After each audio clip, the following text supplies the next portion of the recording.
What does a person do when they have nothing left to lose? When the world has pushed them to the very edge, and the only thing left is a single, defiant choice?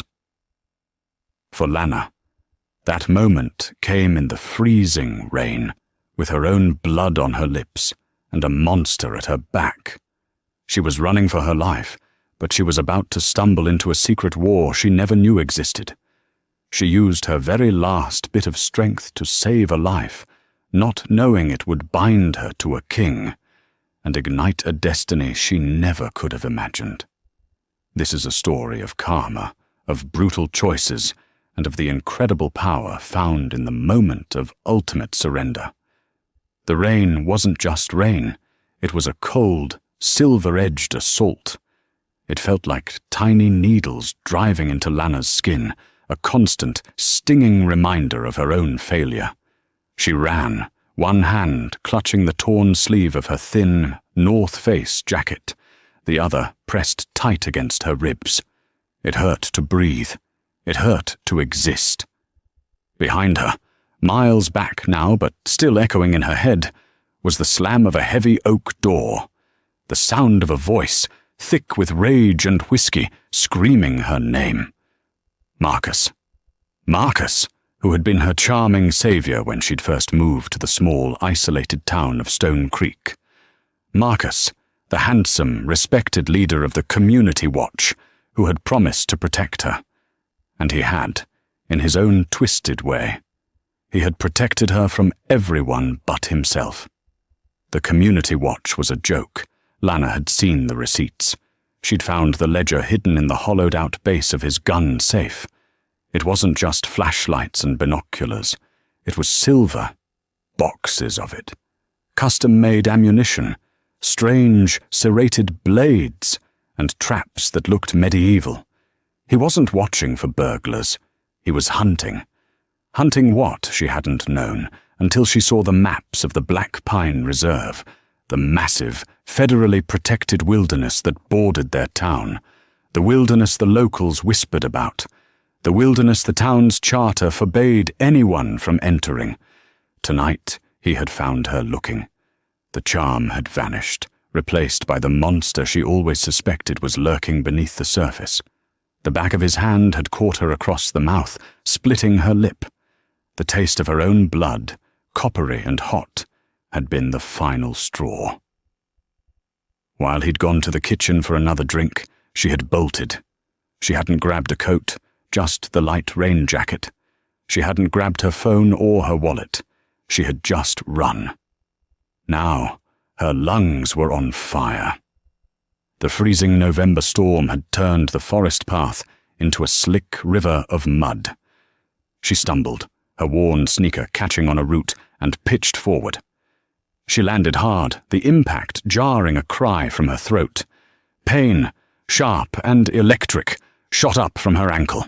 She tried to stand, but her ankle buckled, sending her back to her knees. Panic, cold and sharp, cut through the pain. "No, no, no," she sobbed, the words choked and breathless. She was at the edge of the Black Pine Reserve, the place Marcus was so obsessed with, the place no one was supposed to go. A jagged, rusted, barbed wire fence marked the boundary, along with a faded yellow sign. Government property. No trespassing.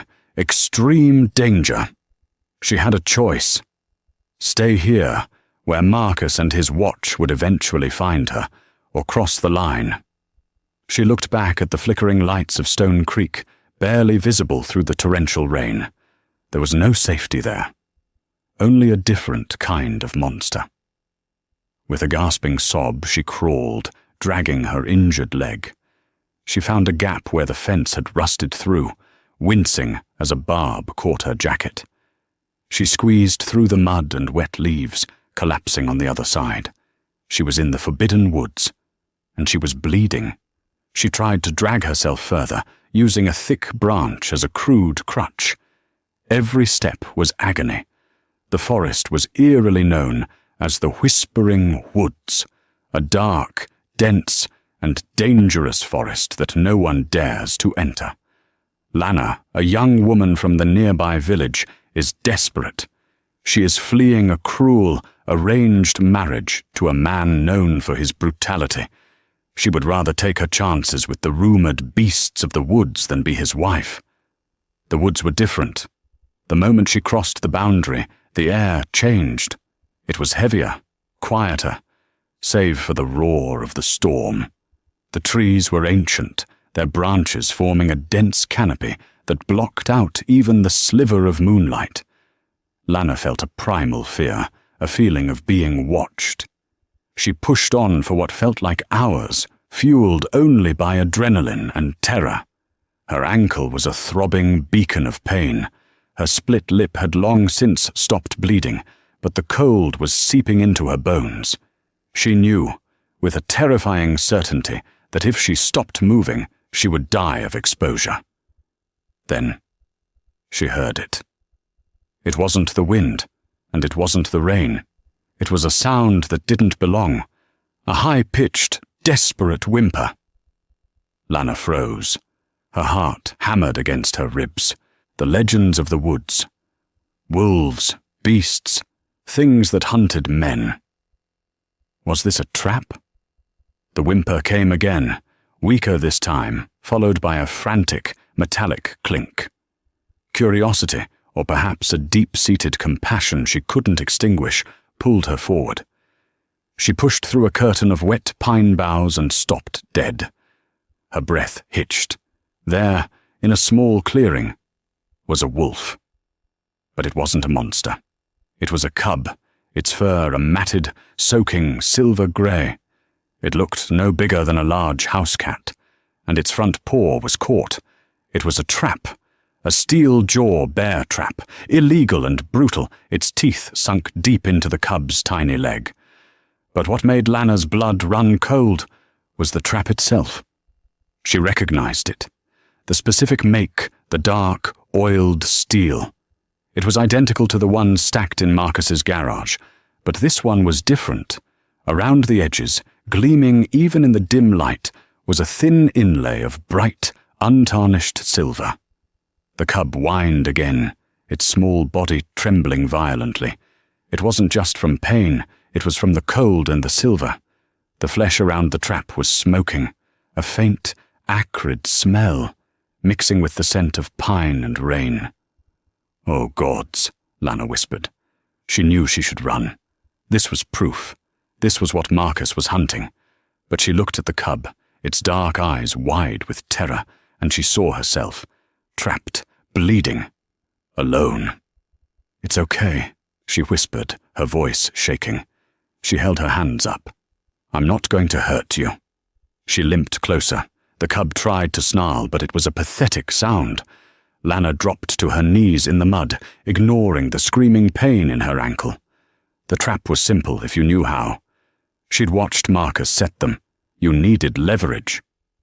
She put her hands on the steel bars. The moment her skin touched the metal, a jolt went through her. But it was the silver inlay that burned. It wasn't just cold, it felt wrong, vile. She grit her teeth, tears of pain and exertion streaming down her face. "I have you," she grunted. She put her entire dwindling weight into it, pulling the steel jaws apart. There was a sickening click. The jaws widened by 1/2 inch. The cub, understanding, ripped its paw free with a yelp. Lana collapsed backward, her hand screaming in protest. The cub scrambled back, leaving a trail of dark blood on the leaves, and huddled behind a log, whimpering. Lana's vision was starting to tunnel. The blood loss from her lip, the exhaustion, the searing cold, and now the burns on her palms. It was too much. "Go," she whispered at the cub. "Go, run." She tried to push herself up, but her arms gave out. She fell onto her side in the mud, the world spinning. And that's when she felt it. The watching feeling, magnified 1,000 times. A low, guttural growl that seemed to vibrate the very ground beneath her. It wasn't a cub this time. She turned her head, her movement slow, syrupy, 2 points of gold, brighter than any animal eyes, were glowing in the darkness just beyond the clearing. A shadow detached itself from the trees. It was massive, a beast of legend, a wolf that stood as tall as a man at the shoulder. Its fur was the color of a midnight storm, and its fangs were bared. But it wasn't the wolf that held her gaze. The shadow shifted. Like a distortion in the air, a ripple of impossible physics. Bones cracked and reformed, fur and muscle and sinew twisted. In the space of 3 heartbeats, the wolf was gone. In its place stood a man. He was as tall as the wolf had been, built with a terrifying, primal power. He was naked from the waist up, his skin seemingly impervious to the freezing rain. Long black hair was slicked back from a face that was all hard angles and brutal authority. But it was his eyes that held her. They were the same eyes, molten gold and filled with an ancient, terrifying rage. He took a step toward her. He didn't look at her. He looked at the trap, at the smoking, silver inlay. Then his golden gaze snapped to her, to the blood on her lips, the burns on her hands, and the muddy, exhausted heap she had become. He was the most beautiful and terrifying thing she had ever seen. He stalked forward, knelt beside her, and his large, warm hand tilted her chin up. His eyes bored into hers, seeing everything. "Who?" he growled, his voice a low thunder. "Did this to you?" Lana opened her mouth, but the world was fading to black. Her last conscious thought was not of fear, but of a strange, impossible warmth. She had been found. Lana woke up to the smell of herbs and the feeling of warmth. Impossible warmth. She was lying on something soft. Not a bed of leaves, but a mattress. Her eyes snapped open. She wasn't in the woods. She was in a room, large and rustic, built of massive, dark wooden beams. A fire roared in a stone fireplace, casting a warm, flickering glow. She was in a bed, covered in thick, heavy fur pelts. She sat up, and a wave of dizziness hit her. Her head was bandaged. She looked down at her hands. They were wrapped in clean white linen, a soothing, cool balm sacking into the skin. Her ankle was propped on a pillow, also tightly bound. She was wearing a simple, oversized cotton tunic. It wasn't hers. "Be still." The voice was female, firm but not unkind. A woman emerged from the shadows in the corner. She was older, with streaks of silver in her braided brown hair. Her eyes were a sharp, intelligent green. She carried a wooden bowl, emitting a fragrant steam. Where am I?" Lana's voice was a dry croak. "You are in the pack house, at Stoneheart." The woman, who Lana would come to know as Lyra, the pack healer, offered her the bowl. "Drink. It's a broth. You've been unconscious for 2 days." 2 days. Lana's mind reeled. "The cub. The little wolf. Is it?" "Finn is safe," Lyra said, a small, rare smile touching her lips. "Thanks to you. He is the Alpha's nephew, his sister's only son." The door to the room opened with a heavy creak, silencing their conversation. The man from the woods stepped inside. He was dressed now, in simple black pants and a dark linen shirt, but it did nothing to diminish his power. He seemed to fill the room, to suck all the air out of it. He was Kalen, the Alpha King of the United Packs of the Black Pine Reserve. His golden eyes locked onto her. He exuded an aura of absolute command. This was not a man. This was a force of nature. "You're awake," he stated. It wasn't a question. Lyra bowed her head. "She's weak, Alpha, but the fever has broken. Leave us," he commanded. Lyra set the bowl down and left without a word, closing the door softly behind her. Silence descended. Lana's heart felt like a trapped bird. Kalen walked to the foot of her bed, his arms crossed over his massive chest. He studied her, his face an unreadable mask of stone. "You are human," he said, the words laced with a deep ancestral distrust. "Humans are forbidden in our lands. They have been, since the Silver Accords were broken by your kind. You know the penalty for trespassing?" Lana swallowed, shaking her head. "Death," he said, the word hanging in the air. "So tell me, human girl, why I shouldn't have my guards return you to the mud you crawled from." Fear, and something else, anger, rose in Lana. She had not survived Marcus, the storm, and a silver-laced trap to be executed by a man in a linen shirt. "I didn't crawl here," she whispered, her voice gaining strength. "I was running from a monster." "A monster," Kalen repeated, a humorless smirk touching his lips. "You run from one monster and find yourself in the lair of 1,000 more. Your kind, they see us as beasts." "My kind set that trap," Lana shot back, pointing with her bandaged hand. "My kind lined it with silver. I didn't know what it was, but I knew it was wrong. It was burning that cub alive. I couldn't just leave it." Kalen's expression flickered. "You were bleeding before you touched the trap. The blood on your face was your own." "Who did that?" My ex-boyfriend, Marcus." Just saying his name felt like swallowing glass. "And this Marcus, he is the one who sets traps of silver?" Lana nodded. "He's the leader of our community watch. I think he's hunting you." Kalen was silent for a long time. He paced the room, a caged lion. "Your ex-boyfriend is a poacher, a fool. He has no idea what he's hunting. But the trap you found, that was no mere poacher's tool." He stopped and turned to her. "That trap was not set by your Marcus." Lana blinked. "What?" "But I recognized it.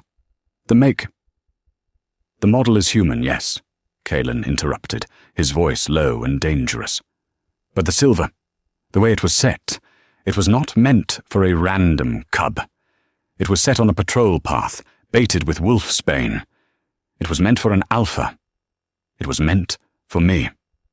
He leaned in, his golden eyes burning into hers. "You stumbled into a war, little human, and by saving Finn, you have placed yourself directly in the middle of it. The trap was set by a shifter, a rogue, one of my own kind, working with humans to see me dead." The revelation hung in the air. Marcus wasn't just a poacher. He was an arms dealer. He was supplying the enemy. "And now," Kalen continued, his voice softening just a fraction, "I have a problem. You are a human who has seen us. You know our secret. You have a scent. My nephew's life debt. It clings to you. My pack can smell it. They are conflicted. What happens to me now?" Lana asked, her voice small. "That," Kalen said, walking to the door, "is the question. You are Lyra's patient. You will recover. But make no mistake, Lana." He said her name for the first time, and it felt like a brand. "You are also my prisoner. You will not leave this room." The door closed, and the heavy bolt slid home. The next week was a blur of healing and confinement. Lana's room was comfortable, the food was good, and Lyra was a kind, if tight-lipped, attendant. But it was a cage, a beautiful, rustic cage. She learned to walk again on her mended ankle. The burns on her hands faded to pink, puckered scars. But her mind was racing. Kalen's words haunted her. A rogue, working with humans. She had no doubt Marcus was the human. It explained the ledgers, the coded calls, the secret shipments. He wasn't just a brute. He was a traitor to his own kind, arming the enemies of another. On the 5th day, she had a visitor. A small scratching sound came from the door.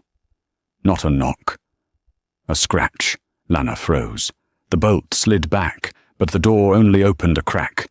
A small, silver-grey head poked through. "Finn," Lana breathed. The cub, his leg bandaged just like hers, limped into the room. He trotted straight to her, his tail giving a short, happy wag. He nudged her good hand, and Lana sank to the floor, gathering the little wolf into her arms. He licked the healing scars on her palms. "You're okay," she whispered, burying her face in his soft fur. He smelled of pine and oats. A bond had been forged in that clearing, one of shared trauma and survival.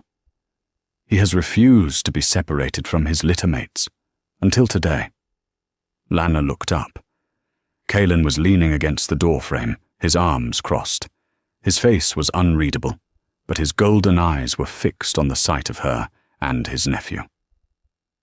"He's been asking for you," Kaelin said, his voice quiet. In his own way. Lana didn't know what to say. "He's healing well. Lyra is the best." Kaelin pushed off the wall and walked into the room, sitting on the edge of a heavy oak chair. He didn't seem like a king in that moment, just a man, an uncle. "He is my sister's son. She was killed by a rogue's trap 2 years ago. Finn is all I have left of her." The confession was so sudden, so raw, it stunned Lana.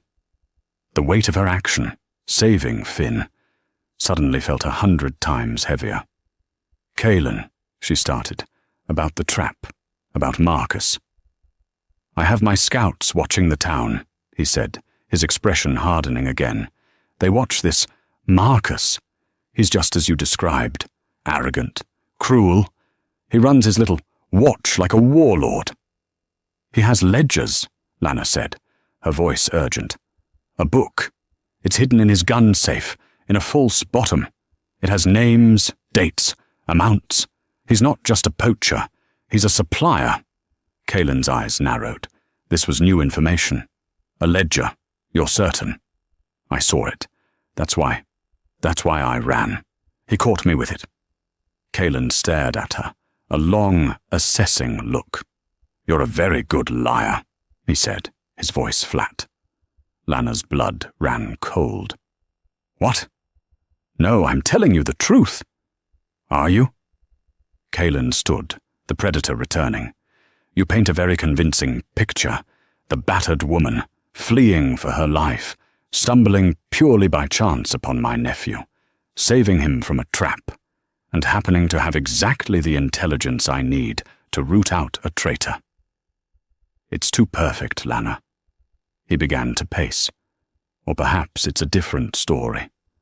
Perhaps you've been Marcus's partner all along. The woman's touch.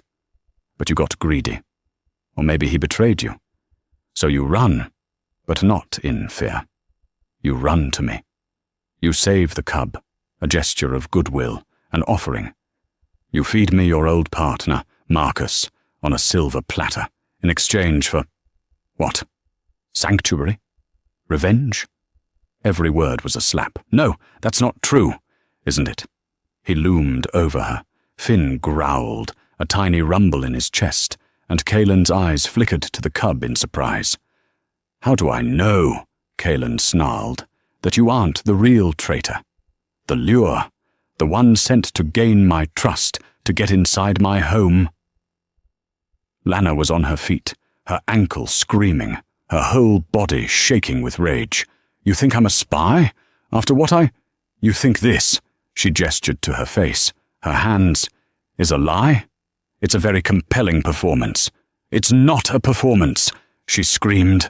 "You want to know what a lie smells like? Go smell Marcus. He smells of cheap whiskey and self-loathing. He smells of old blood and this oily smell like a garage." "And what?"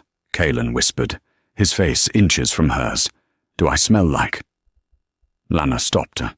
The question was a trap, but she was too angry to care.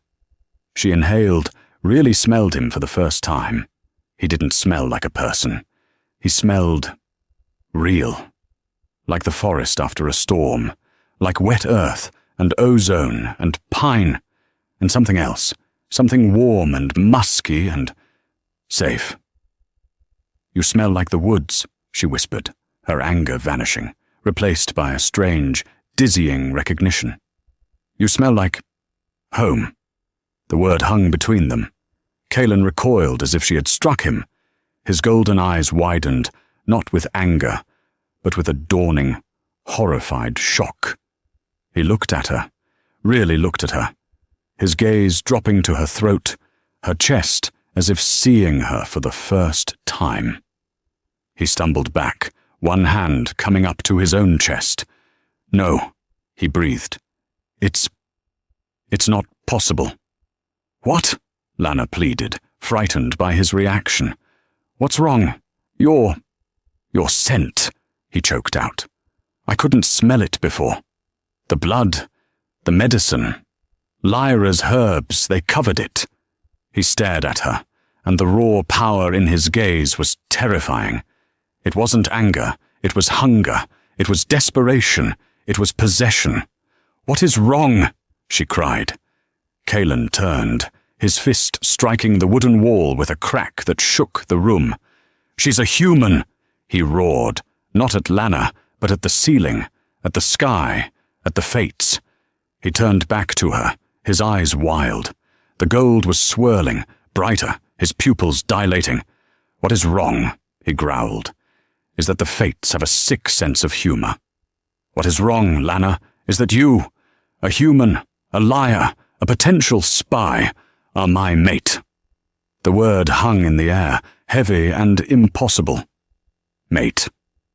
Lana's mind, which had been fed a steady diet of fairy tales and romance novels, had one idea of what that meant. Her reality, which had been shaped by Marcus, had another.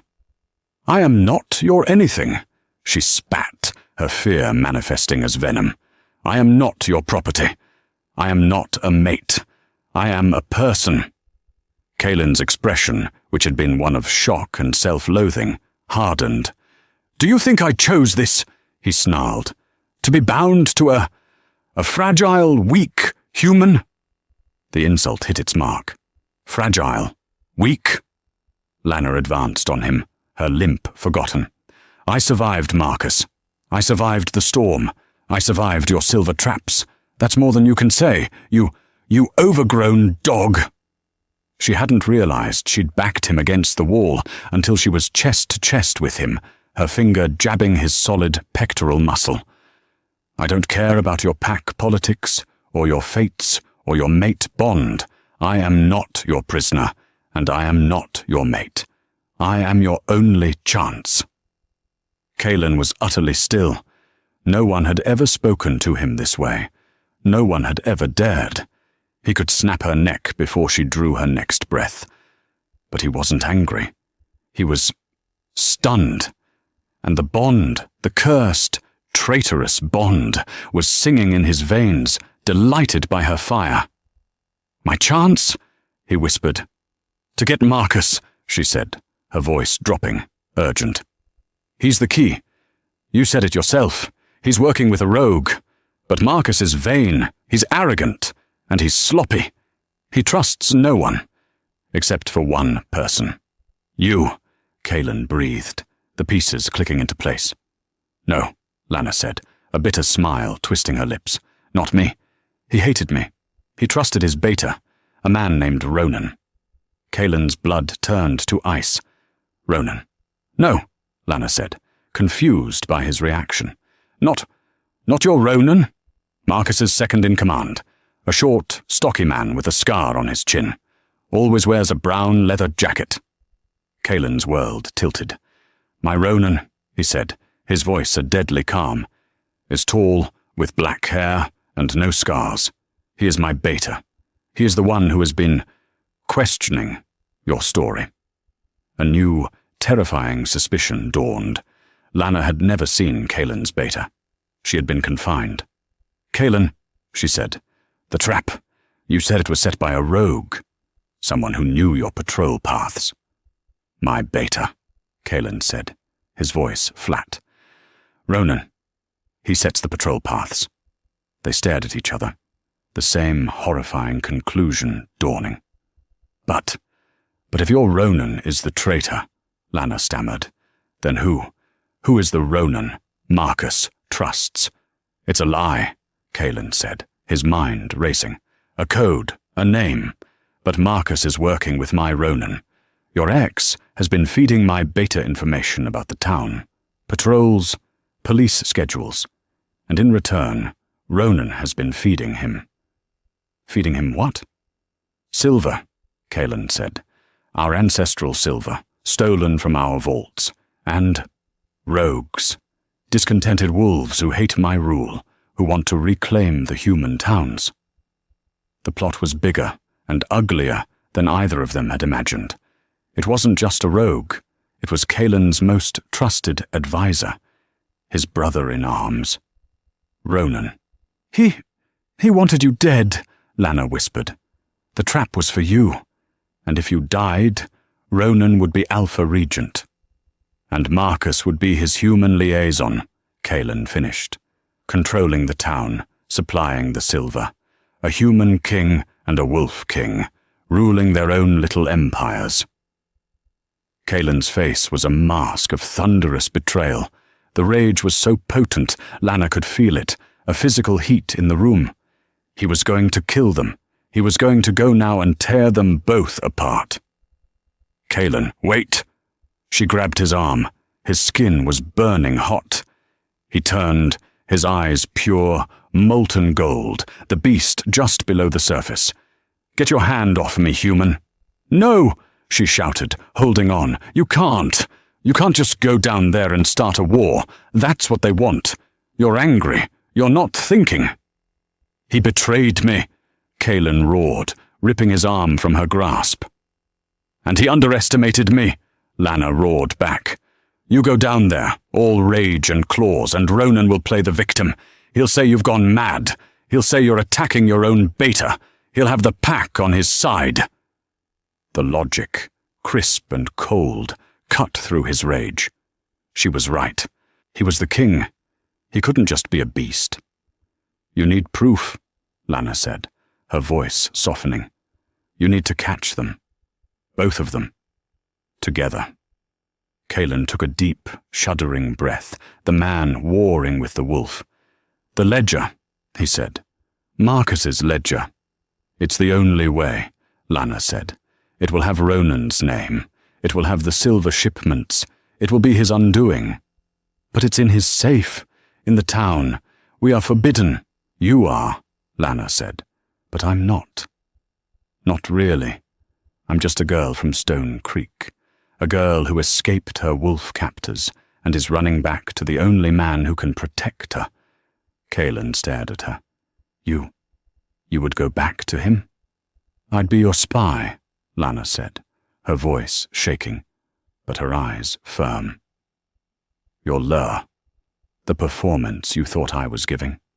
We'll give it to them for real. I'll go back. I'll get the ledger, and I'll get him to meet with Ronan.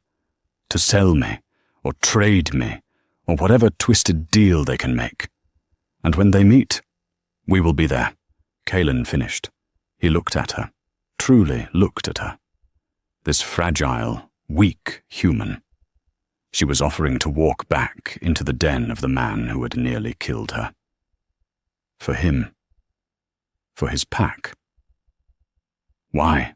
He asked, the one-word question holding a universe of meaning. Because, Lana said, her hand finding Finn's soft fur. You're not the only one who lost family to them. They've built a kingdom on the suffering of people like me. And I'm tired of being their victim. It's time for some karma. Cailan reached out, his hand hesitating. He didn't touch her. He touched the healing scar on her hand, the one from the silver. You are, he said, his voice thick with an emotion she couldn't name, the least fragile creature I have ever met. The plan was terrifyingly simple. It relied on two things, Marcus's arrogance and Ronan's greed. Cailan's scouts, now with a new, frantic purpose, confirmed Ronan was indeed skimming silver from the armory. They also confirmed he was due to meet a human contact in 2 nights at a neutral, abandoned sawmill halfway between the town and the reserve. "That's our window," Kalen had said, his face carved from stone as he addressed his two most loyal guards, the only two he now trusted. Lana's part was more dangerous. She had to be found.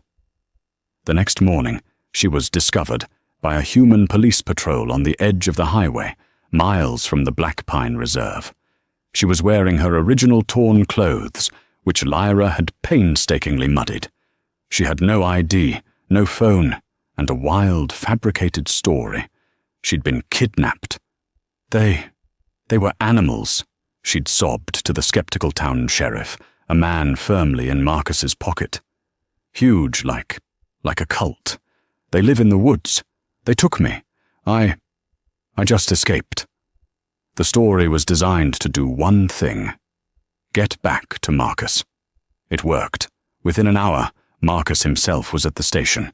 He stormed in, all righteous fury and concerned boyfriend. "Lana, my God!"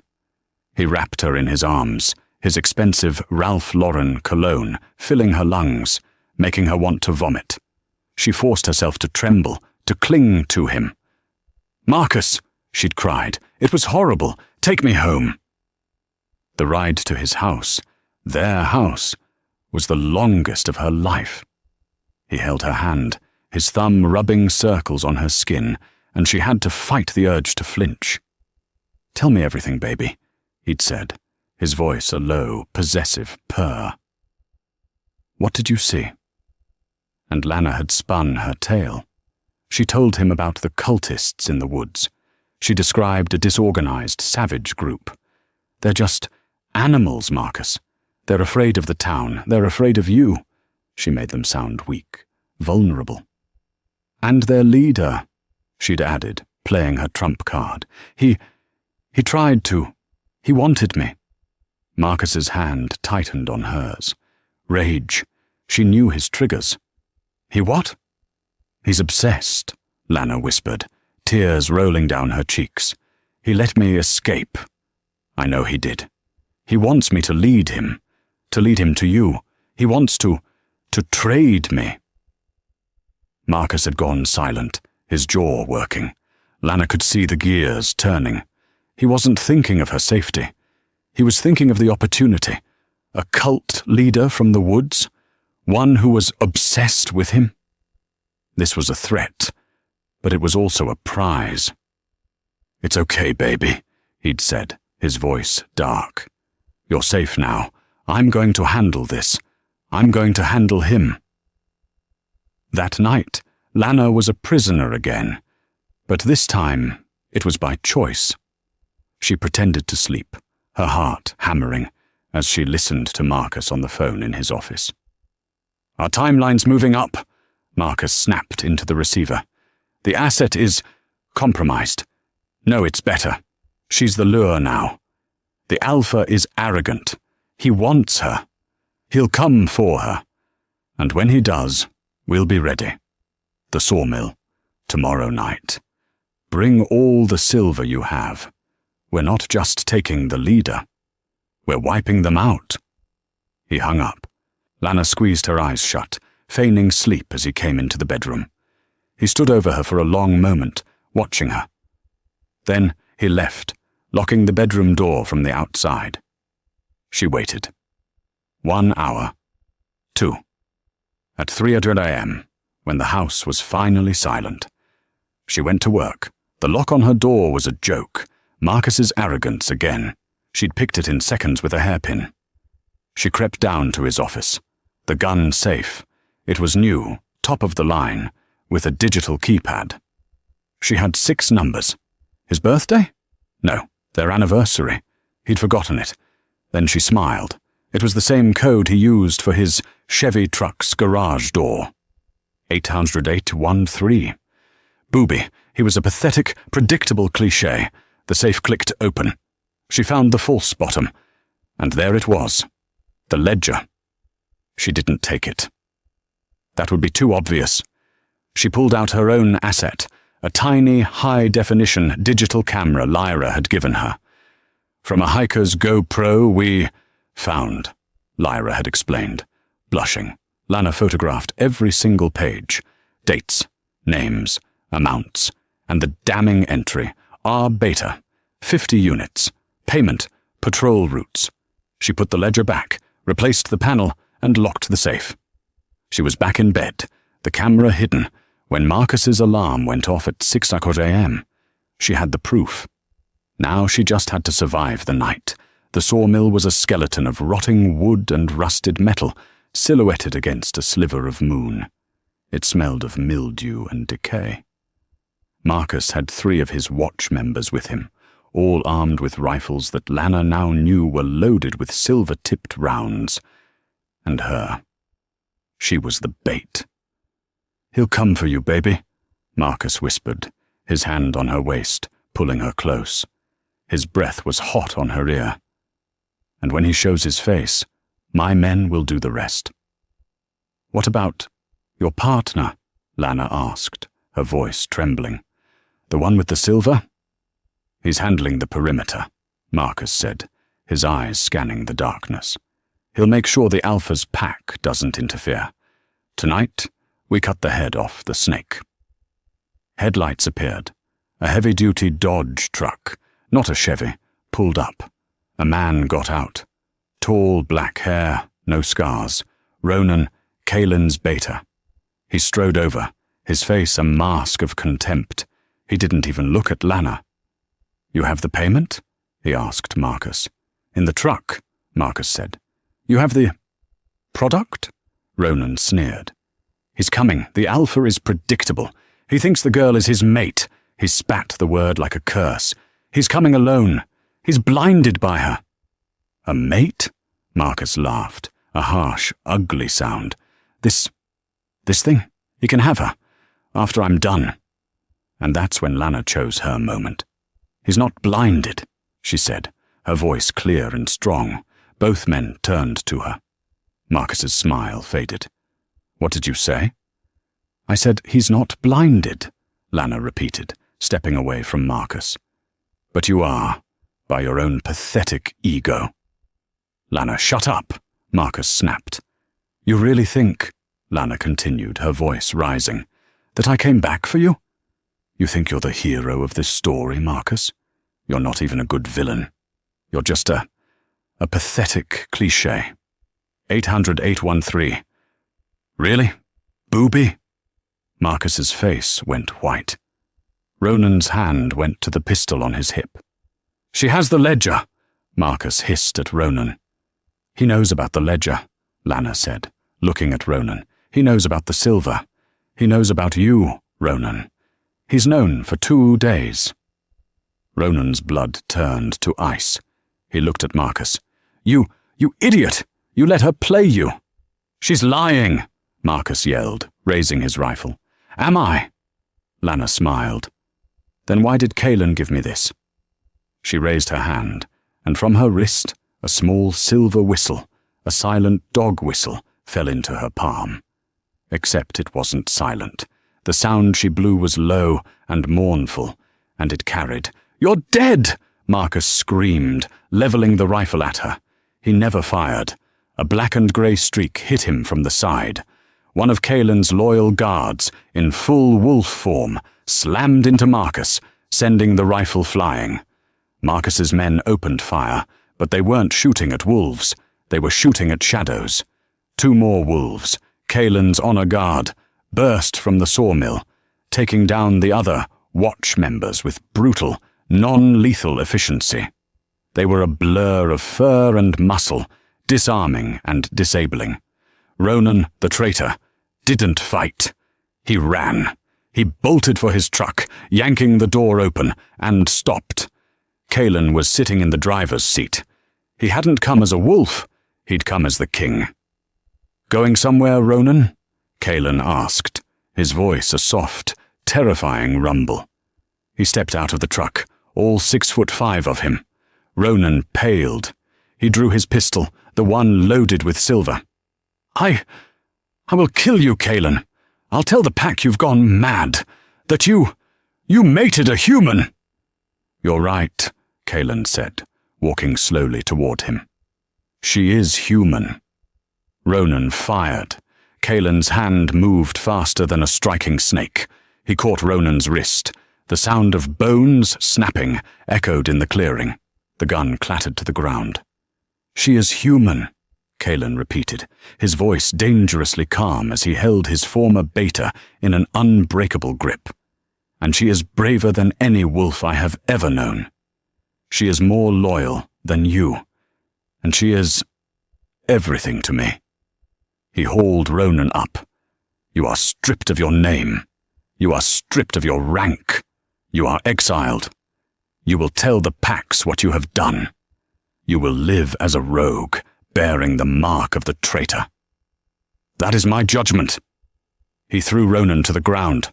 Ronan, clutching his broken hand, scrambled away and disappeared into the darkness. A fate, Lana knew, worse than death. Lana turned. Marcus was on the ground, his leg bleeding where the wolf had taken him down. He was sobbing, a pathetic, broken sound. She walked over to him.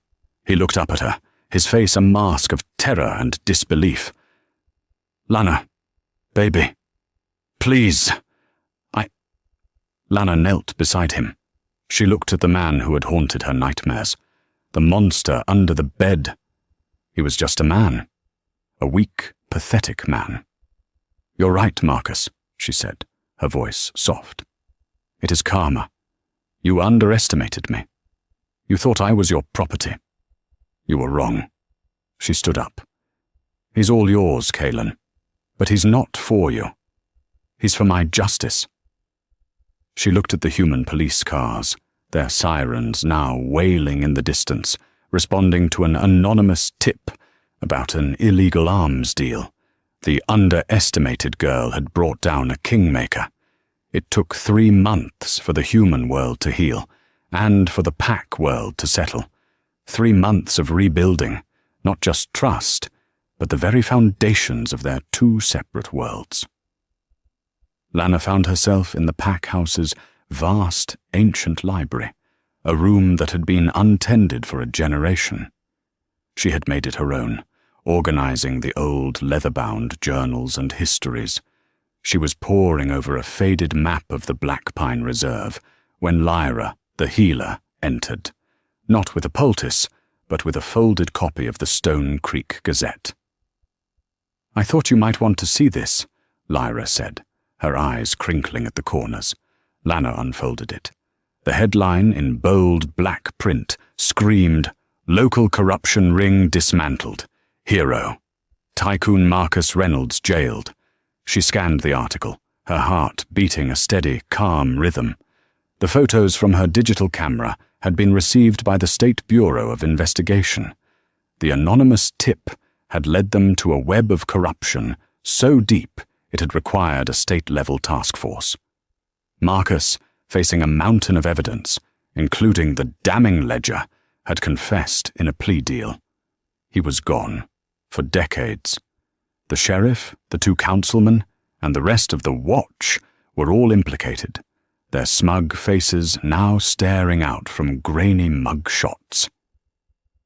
The article called the anonymous whistleblower a hero. Lana just felt light. The final chain that had tied her to that life, the lingering fear, the shadow of his name, was gone. Marcus was a problem, and she had solved it.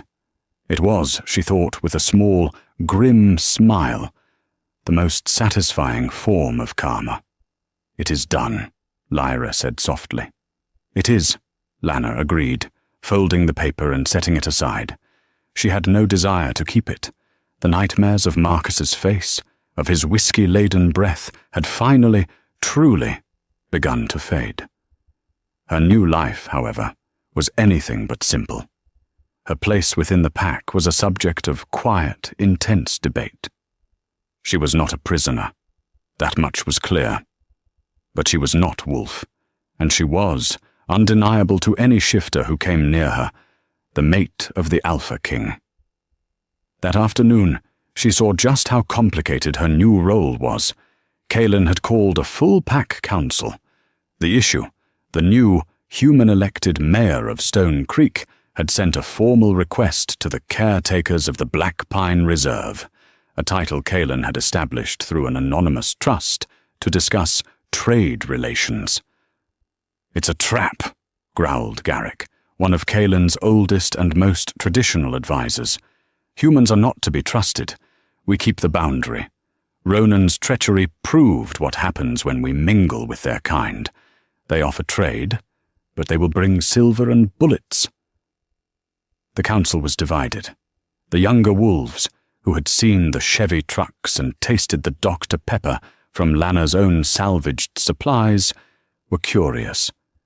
The elders were rigid with fear and tradition. Kaelin, seated at the head of the great oak table, was silent. He let them argue. But his golden gaze eventually settled on Lana, who was seated not at his feet, as tradition for a mate might dictate, but at the table by his side. "Lana," his voice cut through the debate, "you are our bridge. You have seen both sides. What is your counsel?" The room went dead silent, all eyes, sharp and predatory, fixed on her. This was a test. Lana took a breath. "Garrick is right," she said, her voice clear and strong. He looked up, surprised. "Humans can be deceitful. My former life is proof of that. But they are not all, Marcus. Right now, with their leadership in tatters, they are disorganized. They are also desperate. Their lumber mill is failing, and they have no one to run it." She leaned forward. "They aren't asking for access. They're asking for help. We have lumber. We have the ability to transport it.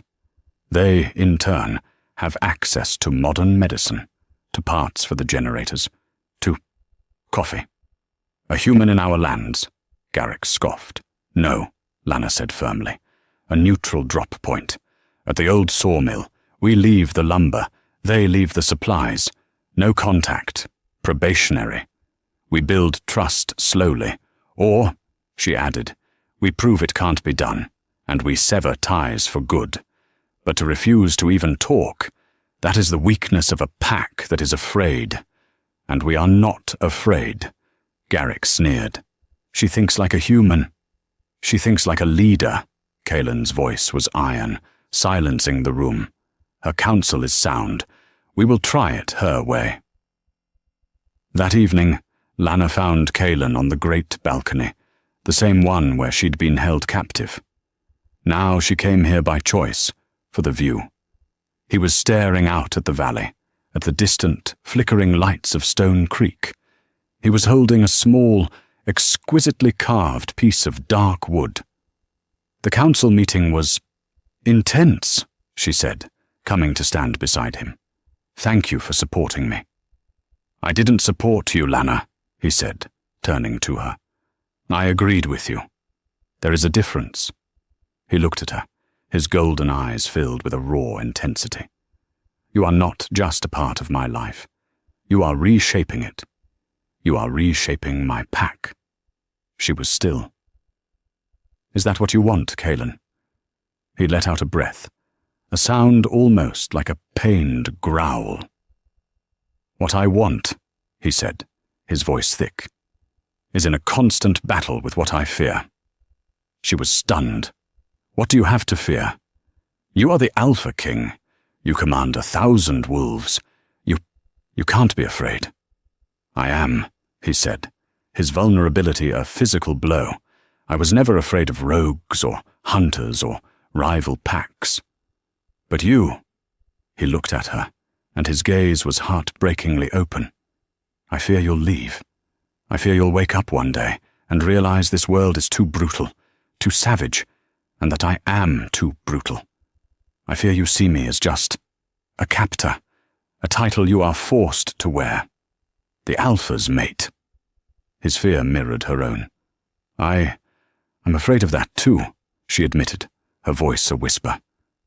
"I'm afraid of losing me, of becoming just an extension of you.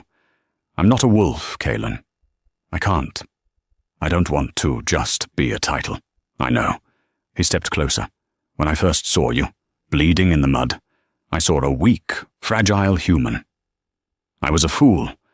I was the one who was weak, blinded by my own prejudice. He held out his hand. In his palm was the wooden carving. It was a wolf, a she-wolf, her head tilted to the moon. "This was my mother's," he said. "It is the symbol of the Luna. In our oldest traditions, the Luna is not a consort, not just a mate. She is the pack's heart, the king's conscience, his equal. And then he did the one thing that shattered her final wall of defense. He dropped to one knee, the Alpha King, who bowed to no one, knelt on the cold stone before her. 'Kaelin,' she gasped, her hand flying to her mouth. 'Get up! The guards! Let them see,' he said, his voice a powerful, resonant vow that vibrated through the stone. He took her hand, the one with the faint silver scars. 'I will not command you, Lana.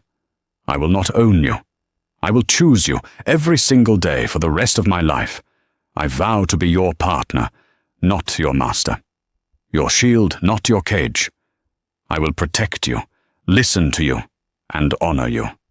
My life for yours, Lana, always. If you will have me.' Tears were streaming down her face, but they were not tears of fear or of pain. They were tears of release. She sank to her knees in front of him, so they were eye to eye. 'I was a girl running from a monster, Kaelin,' she whispered, her hand cupping his hard jaw. 'I thought all love was a cage. I thought all strength was brutal.' She touched his face, his brow, his lips.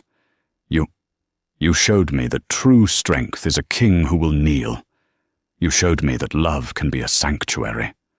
She leaned in, her forehead touching his. 'I choose you too, Kaelin. I choose your strength. I choose your vulnerability. I choose this pack, this life. I choose us. Every day.' He rose, pulling her up with him, his hands framing her face. He kissed her. It was not a kiss of possession. It was not a kiss of rage. It was not the desperate, fated kiss of a mate bond finally clicking into place. It was a kiss of choice. It was a promise. It was pine and rain, ozone and earth. It was a kiss that tasted, finally and completely, like home. A happy, rumbling yuff sound broke the moment.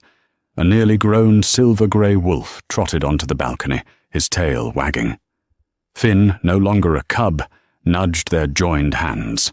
Lana laughed, a real free laugh that echoed in the valley.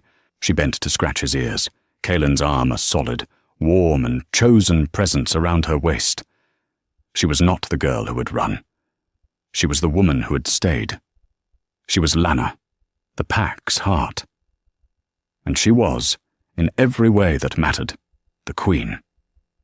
And so, Lana's story, which began in blood and fear, ended in strength and in love. She proves that sometimes the most terrifying choice, to run into the forbidden woods, to help a creature you've been taught to fear, is the one that leads you to your true destiny. She was underestimated by everyone, including herself. But in the end, her quiet courage was the one thing that could heal a broken kingdom and a broken king. What did you think of Lana's story? Did you see that final twist with Ronan coming? The most powerful karma is the karma you deliver yourself. Thank you so much for listening to this story. If you loved Lana's journey and want more stories of drama, karma, and fated love, please show your support.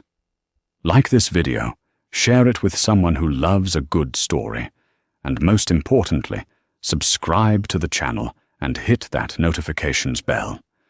We have so many more stories to tell, and we can't wait to share them with you. Thanks for being here.